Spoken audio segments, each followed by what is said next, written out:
Gringo, chapitre 22, la porte de neige. Ils ont volé dans le grand corridor blanc hors du temps, comme deux oiseaux vers nul port, nul lieu, pour la seule joie de battre et battre dans cette coulée de lumière coupée de lacs profonds et bleus comme un sommeil. Il n'y avait nul passé, nul futur. Un présent immense et doux comme une aile sur les champs lisses de l'infini. Il n'y avait ni toi, ni moi, ni ici, ni là-bas. Un seul battement lent et de grands yeux posés sur une beauté à jamais. Et le vol continuait, comme l'écho lumineux d'une joie pour elle-même sur les crêtes blanches de l'Éternel. Ils arrivèrent à la porte de neige. Déjà le temps prenait un corps et une mémoire, et des doigts blancs pour caresser son monde. Il a pressé la porte. Elle s'est emplie d'une flamme douce comme la corolle du péché. Elle s'est ouverte dans un souffle. Gringo était assis au bord d'un lac gelé.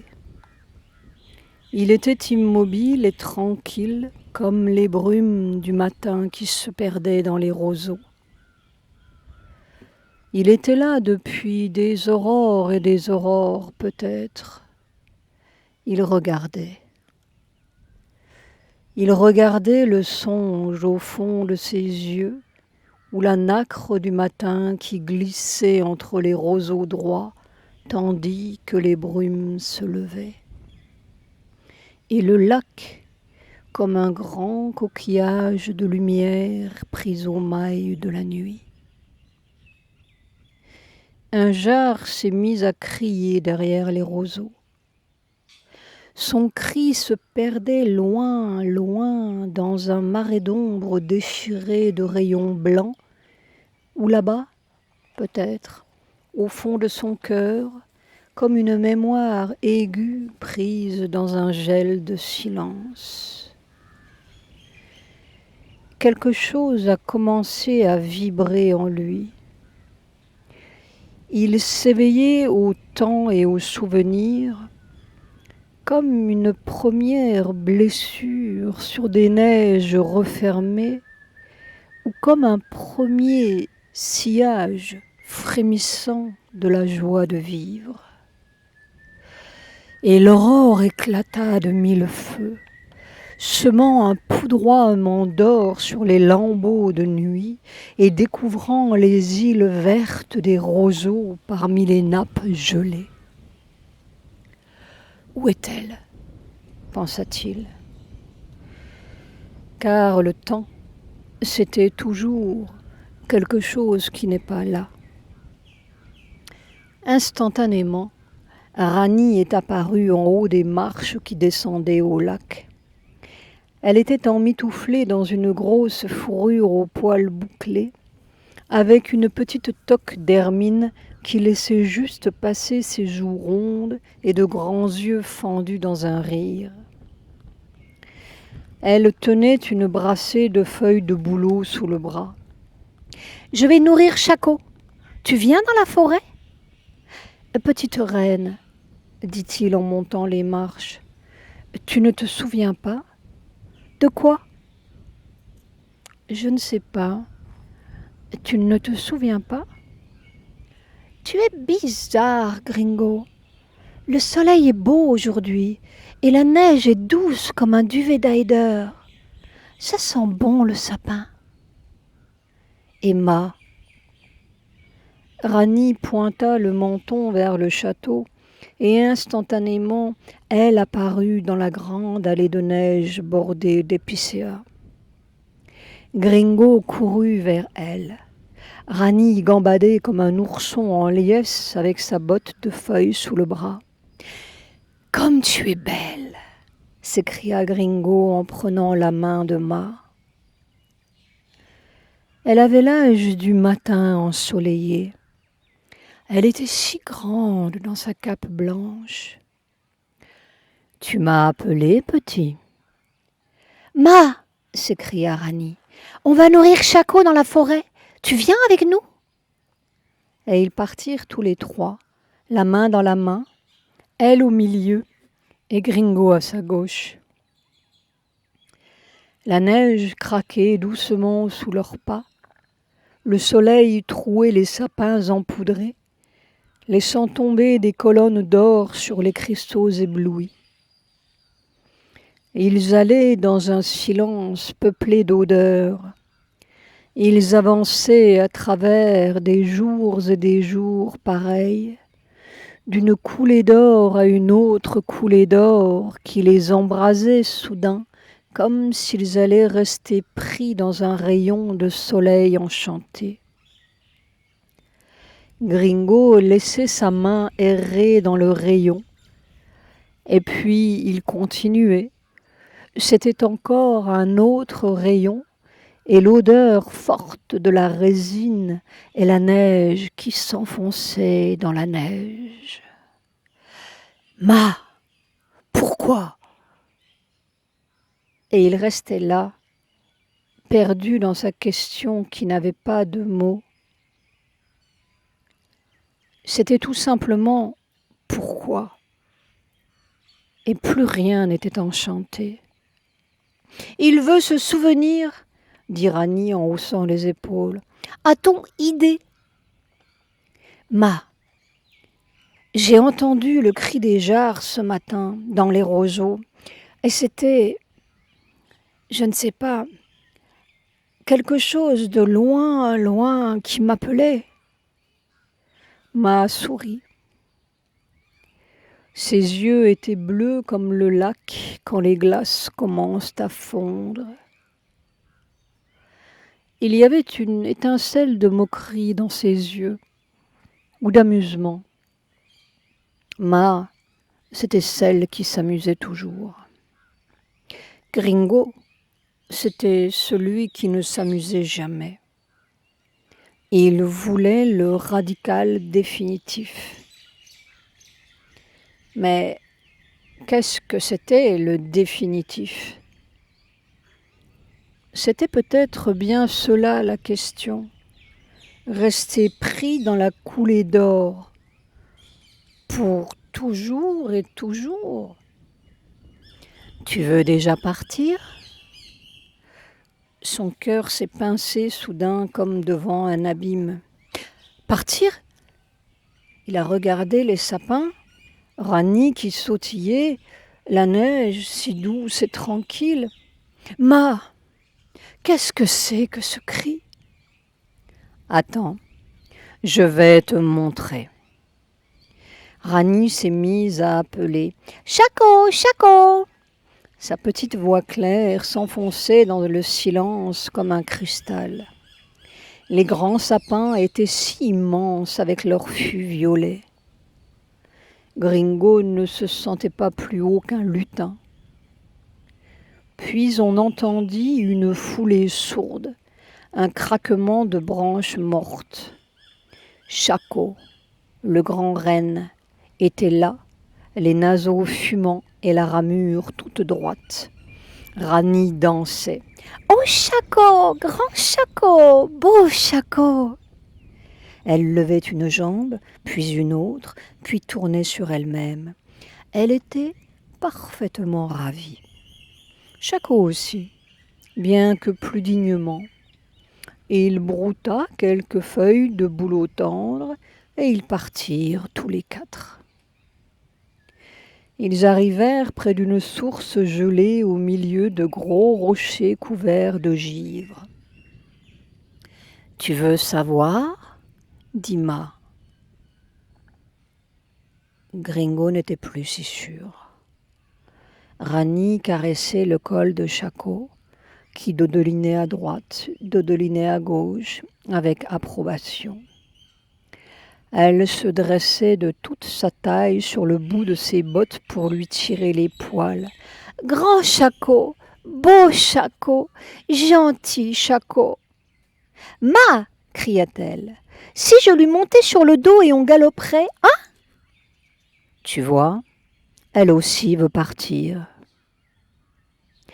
Eh bien, regarde, je vais te montrer. Ma se pencha, prit un caillou et brisa le miroir de la petite source. Un trou noir apparut entre les cristaux brisés. Gringo n'était plus sûr du tout. Mais Gringo ne serait jamais sûr jusqu'au jugement dernier, à moins qu'on ne le change. En quoi ? Peut-être en gargouille pétrifiée dans un rayon de soleil. Gringo, c'était la perpétuelle question. Ma posa sa main sur le front de Gringo. « Penche-toi et regarde. » C'était noir. Il aperçut d'abord son visage blanc sous un bonnet de fourrure. Rani chantonnait toujours « Grand Shako, beau Shako ». Tout était tranquille comme pour l'éternité. Gringo regardait ce visage, ses yeux qui brillaient comme un puits de lumière. Il sentit qu'un charme allait être brisé. Son cœur s'est serré, la voix de Rani s'éloignait, c'est devenu tout blanc. Il a plongé dans le puits blanc, comme la grèbe d'un cri dans le lac scintillant. C'était tout rond. Il sentit qu'il allait culbuter en avant, mais quelque chose le retenait encore. Peut-être cette petite voix qui venait de loin, loin, comme à travers les champs de neige. Une porte ronde s'est remplie d'une flamme verte, mouvante. On aurait dit des algues lumineuses. Le rideau d'algues s'est écarté. Gringo regardait d'au-dessus, comme penché sur un hublot, un lac et de grandes fougères, et une forme nue au teint cuivré qui semblait endormie sur les rochers. Il y avait un sourire sur ses lèvres. « Tu vois, ça, c'est toi », dit Ma d'une voix claire. Une autre forme un peu plus petite regardait ce moi, une main sur la joue, avec un regard intense. C'était Rani. Tout était très immobile, comme suspendu. Et Gringo regardait et regardait. « Tu vois, tu souris. » Il sentit un souffle chaud et bruissant monter en lui. Ma posa la main sur son épaule. « Attends. » Le lac s'est brouillé doucement, comme des algues qui ondulent et se referment. La flamme est devenue blanche. Il lui semblait entendre au loin la voix de Rani comme une petite cascade. Puis le blanc s'est teinté d'améthyste. C'était comme des volutes qui montaient. Les volutes se sont écartées, laissant un hublot blanc. Gringo s'est penché. Il y avait un homme enchaîné, d'autres hommes aussi, qu'on emmenait au supplice. Une lourde charrette aux moyeux grinçant dans un sable presque rouge, et puis ces crêtes déchiquetées à l'infini, teintées du premier soleil. L'homme souriait. « Tu vois, ça c'est toi. Tu souris. Gringo regardait et regardait cet homme au torse nu. Il sentit qu'il allait couler dans ce regard et ce regard couler dans le soleil sur les crêtes là-haut, au-dessus des pistes rouges du Turkestan, où grondaient des hommes vêtus de peau sauvage, tandis que claquaient des oriflammes dans un vent de feu. Attends. Les crêtes se sont brouillées. Le regard s'est perdu dans une dernière coulée de soleil. C'était blanc de nouveau, et la petite voix de Rani chantait encore derrière les neiges. Tu veux voir encore ? Gringo ne savait pas.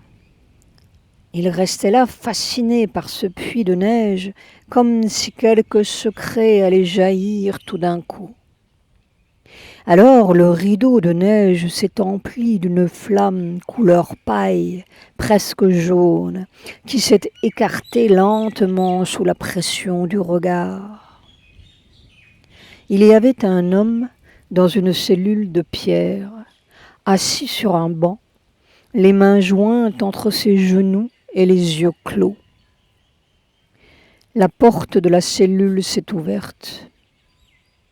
Il y avait un sourire sous ses yeux clos, comme une flamme douce qui se fondait dans un amour à jamais. Tu vois, ça, c'est toi. Et la voix de Ma résonnait à côté de lui comme à travers des champs de lumière, comme s'ils marchaient ensemble et pour toujours dans un grand pays serein où toutes les peines sont effacées, n'existent même pas, s'évanouissent comme un rideau d'ombre sur une grande neige immuable. Et Gringo s'enfonçait dans cette douceur, s'enfonçait comme le grand renne là-bas dans la toundra gelée sous un rayon de soleil. Un prêtre a posé la main sur son épaule. Il y avait une croix dans sa ceinture et une main qui serrait une cordelière. Gringo a eu un petit choc. Tout est devenu blanc. « Tu veux encore ?» Gringo ne voulait rien. Il était plongé dans une sorte de cataclysme. Il regardait et regardait cette question blanche sur le rideau chaque fois refermé. Et tant que cette question brûlerait, il faudrait que le rideau s'ouvre encore et encore. Il s'est ouvert sur une avenue ensoleillée, un boulevard grouillant de monde au milieu des klaxons, une marée d'hommes qui allaient on ne sait où, pressés et sombres, le regard bas et fixé sur le ciment ou sur quelque hâte là-bas, derrière cette houle d'ombre. Et puis un étudiant, soudain, des livres sous le bras, qui s'arrête, pose la main sur un marronnier au bord du trottoir, lève les yeux et regarde. Regarde quoi ? Simplement regarde cette houle qui s'en va, ou peut-être ce reflet du soleil sur une vitre, peut-être rien. Un rien si intense que ses yeux sont comme des hublots vides. Il regarde et regarde le rien qui s'en va, le jour qui passe, la vitre qui brille, et c'est si rien tout d'un coup que sa main tombe et ses yeux se ferment une seconde. Une petite seconde nulle. Et puis ce nul s'emplit d'un indicible quelque chose, qui est comme la seule chose. une petite flamme blanche comme une prière ou comme un cri avant le naufrage. Alors, Gringo a vu ses yeux s'ouvrir comme une mer et toute la foule se perdre dans un scintillement blanc. Il regardait et regardait ce scintillement dans son cœur, cette seconde arrêtée, et c'était comme un sourire qui montait du fond de rien, du fond d'une mémoire blanche. Un sourire pour rien. Et c'était le seul quelque chose. Gringo se reconnut. « Ma, encore, je veux savoir. » Alors le rideau de paille s'est soudain empli d'un feu noir. Gringo a senti une douleur intense. Il a ouvert de grands yeux vides sur une cour blanche de neige. Ils étaient 4 par 4, vêtus de bure rayée.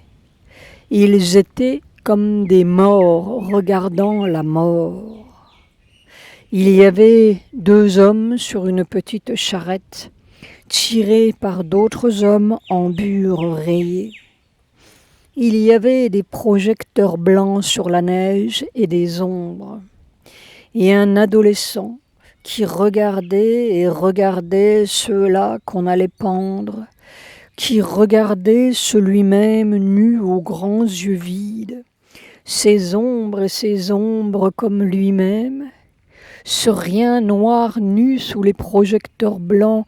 Ah, ce cri dedans comme du fond de vie, de mort, de nuit, de rien, de vies et de vie pour rien, de néant nul comme de la douleur écrasée, comme un millier de cris dedans d'un millier d'hommes ramassés dans un seul battement, dans une seconde atroce, comme un millier de morts ramassés dans un seul souffle au bout, dans ce seul cœur debout, ce seul regard de feu, et tout allait culbuter une fois de plus sous des projecteurs blancs ou noirs, des peines et des cris encore.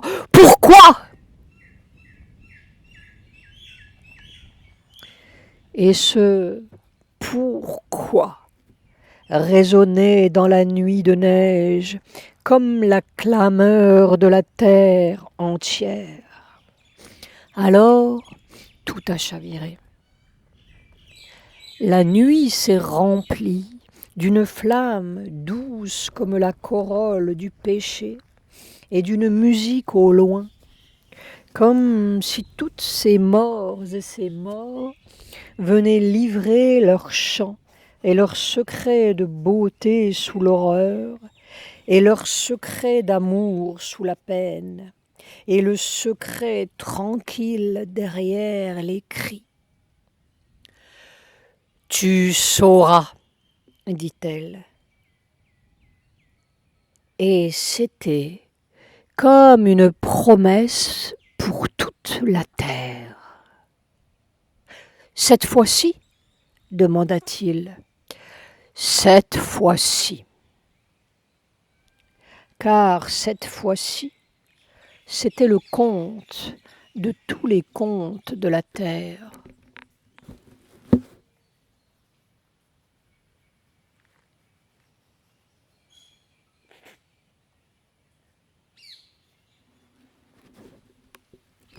Chapitre 23. Ça. Il ne restait plus qu'un trou noir entre des cristaux brisés. Gringo s'est relevé. Ses yeux erraient autour de lui comme s'il sortait d'un cauchemar. Puis l'odeur forte des sapins est entrée en lui, le craquement doux de la neige. Il n'osait pas bouger. Ses yeux sont revenus encore à ce trou noir. Rêvait-il? De quel côté était le rêve? Ma était debout derrière la source, très droite et grande dans sa cape blanche, presque confondue avec la neige, immobile. Il n'y avait pas un son. Shako était parti vers sa toundra gelée, peut-être emportant Rani sur sa crinière, et il galopait là-bas dans un autre rêve. Il s'est baissé. Il a pris une poignée de neige dans sa main. Un rayon de soleil tombait comme un îlot d'or. La vie était douce et sans un murmure, comme un grand regard qui s'allonge et se perd et regarde seulement cet infini de neige dans son propre cœur ou là-bas, sans distance et sans centre, partout plongé en lui-même, comme une myriade de cristaux, regardant chacun son propre infini et les myriades d'infini de chaque petit cristal. Et tout était pour toujours dans un consentement mutuel et total. Rani est apparue entre les neiges, toute petite avec sa toque d'hermine, sortie peut-être d'un miroitement de cristal. La vie a recommencé à bouger avec un toi et un moi. Alors, tu t'es bien souvenu? Comment c'est le souvenir? Ça fait mal. Alors à quoi ça sert? Mal, qu'est-ce que c'est? Shako a brouté toutes mes feuilles, il est parti. Elle s'est plantée devant lui, a soufflé dans ses joues. On s'est bien amusé. Et s'il ne revenait pas? Elle était sidérée. Qu'est-ce que tu dis là? Décidément, tu es bizarre, Gringo. Tu dois avoir attrapé un souvenir encore. Elle s'est retournée vers Ma, les deux poings sur ses hanches. Ma, qu'est-ce que c'est, mal? Et sans attendre la réponse, elle a filé comme un dard. Une réponse? À quoi ça sert? Ça ne se respire pas, ça ne glisse pas sur la neige, et ça ne sent rien. Voilà. Et ça ne broute pas non plus. Alors? Elle vivait l'évidence de chaque minute. Gringo, lui, voulait des réponses. Beaucoup de réponses. Il ne savait pas que la vraie réponse, c'est celle qu'on broute, comme Shako. Et puis voilà, c'est fait. Ma, tu n'as pas aimé le spectacle? Dit-elle d'un petit ton moqueur. Mais oui, je sais, c'est très sérieux. Et elle le regardait du coin de l'œil. Mais quand c'est très sérieux, c'est le moment de se moquer un peu, non? Il y avait tous ces hommes, oh Ma, c'était si noir. Tu ne souriais pas? Si, mais qu'est-ce que ça veut dire tout ça? Est-ce que je rêve ici ou est-ce que je rêvais là-bas? Gringo prit la main de Ma. Ils marchaient ensemble dans la neige et tout semblait se dissoudre. Les questions, les souvenirs, la douleur. S'il laissait échapper la question, c'était fini. Ma, dis-moi, je vais retourner là-bas? Mais tu es là-bas aussi, petit. C'est affreux. Oui, c'est affreux. Si tu es seulement là-bas. Et si tu étais seulement ici, il n'y aurait pas de monde. Rani dirait, à quoi ça sert le monde? Ma s'esclaffa comme une petite fille amusée. Ça ne sert pas, c'est un fait, comme Chako, la neige et le cri des jarres derrière la brume. C'est un affreux fait. Si tu es seulement dans le fait. Écoute, petit. Et puis il y a aussi les grillons dans la forêt, non? Et les pigeons blancs qui tombent comme des feuilles sur la berge du fleuve. Tu ne t'en souviens pas? Et là, sur le boulevard, l'étudiant souriait au-dessus de la houle. Oui, des moments comme cela. Mais c'est toujours le moment. C'est toujours comme ça. Seulement, on ne s'en aperçoit pas. Mon grand pays blanc, il est toujours là, derrière tous les instants et toutes les vies, même derrière cet homme qu'on va pendre. Pas derrière, dedans. Il est dedans le monde, à chaque minute. On s'en aperçoit ou on ne s'en aperçoit pas. N'as-tu pas posé ta main sur le tronc de ce marronnier? Et puis tout s'est arrêté. C'était là. C'est toujours là. Tu ne rêves pas ici. Tu rêves là-bas quand tu oublies ça, ici. Tu cauchemardes, mon petit, à vrai dire. Il faut vivre l'un dans l'autre. Moi, je suis là-bas, dans la forêt, et dans beaucoup d'autres forêts. Et je marche ici aussi, avec un certain gringo. Il n'y a pas de monde, petit. Il y en a un seul. Mon couloir blanc communique avec tous les temps et tous les espaces. C'est là, instantanément. Il faut se souvenir. Les hommes se souviennent seulement du cauchemar. Mais pourquoi le cauchemar? Le cauchemar, c'est de ne pas se souvenir. Mais on les pend, on les torture, c'est affreux. On m'a tué et tué. Peut-être qu'en cette minute, on va me tuer encore, quelque part. Si tu oublies ton sourire, oui. C'est très joli, mais c'est affreux. Oui, c'est affreux, mon petit. C'est joli aussi. Il faut faire entrer le joli dans l'affreux. Mais pourquoi cet affreux avait-il besoin d'être là? Je ne comprends pas. Non, je ne comprends pas. Ma est restée silencieuse un moment. Il y avait seulement le craquement ouaté de la neige sous leurs pas.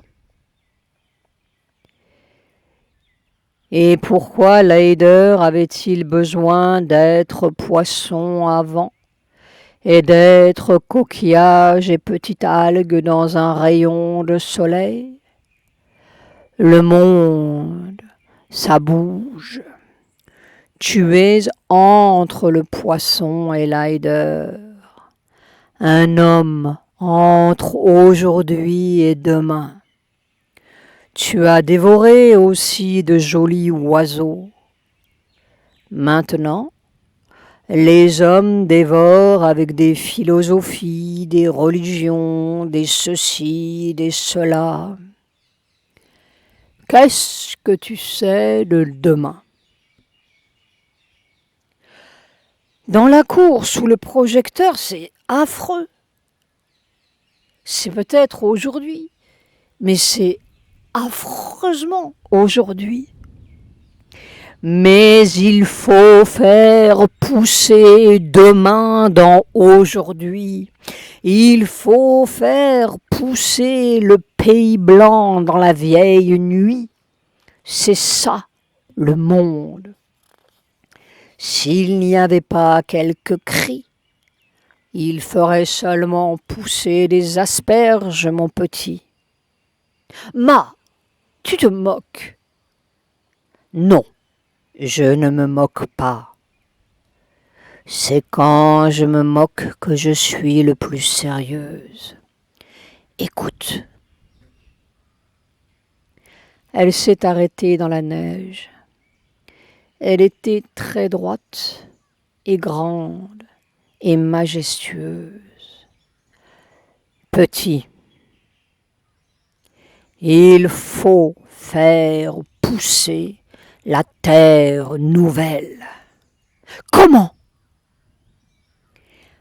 Par quelques moments comme ça. Quand tu auras fait entrer mon grand pays blanc qui ne meurt pas, non seulement dans ta tête et dans ton cœur, mais dans ton corps qui va et vient, à chaque seconde, alors, tu seras tout entier, Leider, et le vieux poisson tombera, comme d'autres bêtes sont tombées, et le joli prendra la place de l'affreux. Il faut faire pousser les ailes nouvelles. Il faut faire pousser la beauté dans son corps et partout, à chaque seconde. Mon grand pays blanc est là, toujours là, à chaque seconde dans la vieille terre. Est-ce qu'ils voudront? Est-ce que les poissons ont jamais voulu être Heider? Quand? Marche, et tu sauras. Ils arrivèrent au château. Les grandes fenêtres étincelaient sous la neige. On entendait le cri des jarres au loin. Regarde. Gringo s'est penché par la fenêtre. Tout était silencieux dans l'immense salle. Un silence solide, comme si le temps était arrêté et pris dans un cristal.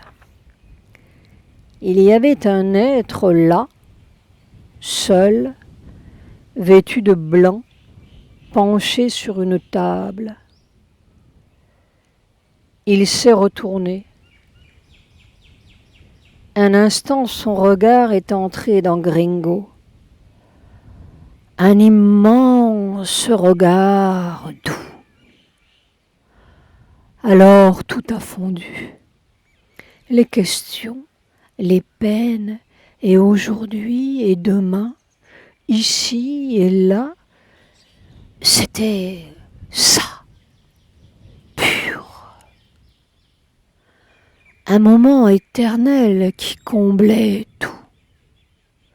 Une douceur qui se perd dans la douceur et s'enfonce aux confins de la douceur, comme dans une neige à jamais, et loin, loin, au bout de toutes les neiges, dans la douceur, encore et encore.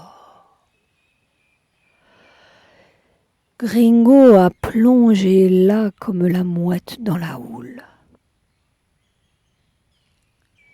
Il est reparti dans la vieille nuit pour cette joie-là. Encore et toujours, comme le cri des jarres derrière la brume.